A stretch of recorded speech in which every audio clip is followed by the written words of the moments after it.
Kokį radau gražų aparatą, žiūrėkit, 14 metų RS7, 66 tūkstančiai mylių nuvažiavęs, gavęs į priekinę dalį. Aš jums parodysiu po to, bet dabar noriu iš pradžių viską taip gražiai apeiti, parodyti. Graži pilka spalva.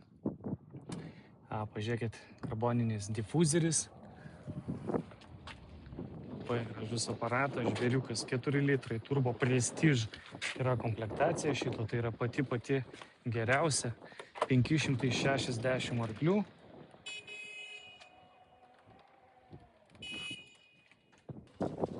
Bagažinė detalė, yra lempa atsidaužyta. Šitas yra labai rimtas aparatas. Raudoni stabdžių support, RS7 ženkliukai visur. Lenkščiai RS7 galas, pažiūrėkit, oda iš vis kaip atrodo nebūtų net sėdėta, jodos lubos, liukas. Kaip gaila įdėjo tą bamperį čia, sudaužyta visą, kiek karbono irgi detalių yra. Galia klimas, šildomas sėdynės, karbonas irgi čia visur, bose gera aparatūra. Yra durų netgi pritraukėjai. Karboniniai, pažiūrėkit, vienrodėliai taip pat. Jie kūrėsi ir važiuoja. Tiesiog idealios būklės, yra karbono visur pridėta. Ant priekinės panelės prie stiklo karbonas, geros rekarinės sėdynės, sportinės panelės, žiūrėkit visur. Konsolė irgi karbonas.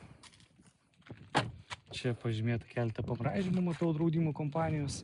Šitas šonas sveikas, diskai atrodo irgi sveiki. O gavęs va taip va į priekinę dalį.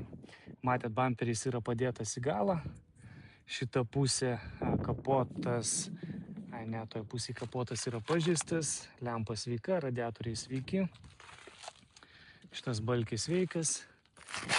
Čia radiatorius suvarytas jau. Ir čia, kiek matosi, galite pasižiūrėti. Šiek tiek liudytas yra sparnas šoninis. Kapotas, kaip minėjau, irgi.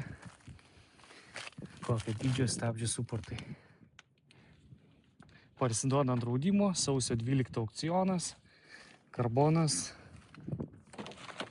Ir dabartinis statymas tik 5500 už jį. Pabandom užvesti šitą žvėrį. Cold startas vadinamas. O, kaip gražiai. Toks duslus, storas garsas. Vau, kaip gražiai skamba.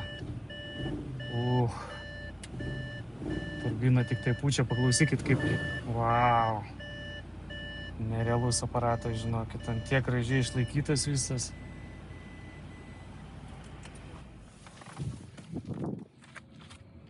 Siūlyčiau pasižiūrėti, šitas labai fainas aparatas.